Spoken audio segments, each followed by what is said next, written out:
The French government had hoped the Christmas break would bring an end to these protests, but weekend number 9 in towns and cities across France will show there is life in the yellow vests yet. Speed cameras are their latest target. An astonishing 60% of the cameras on French roads have now been damaged or destroyed. Tax rates, the banks, the constitution itself are all now on the list of grievances of a movement that a leading politician, admittedly one sympathetic to their cause, believes could see the end of President Macron himself. It's exactly like King Louis XVI. Louis XVI. Who was completely cut from his people. And the end was not so good for him. But that would be a revolution, even if there isn't a guillotine at the end of it. Of course. It's the beginning of a revolution. It is the beginning of a revolution.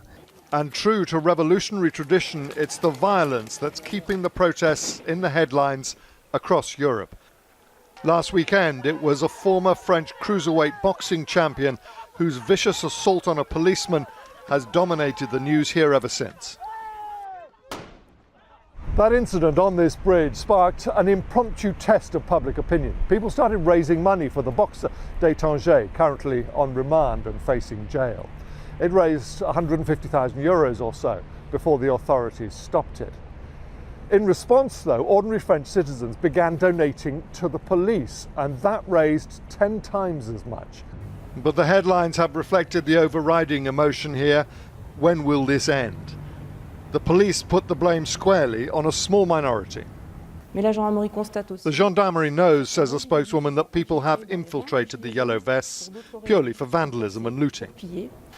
While those who lead the protests blame the violence of the authorities, they recognise the role it has played. Violence has been important to maintaining momentum here, hasn't it? To keeping you in the public eye.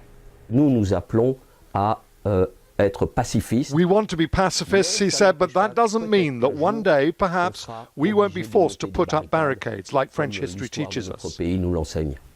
For now, it's not barricades, but boards that are going up on banks and shops along the Champs-Élysées and across Paris. It seems these protests aren't simply going to peter out. Something is going to have to give, or we may not have seen the worst of it yet. James Mates, News at 10, Paris.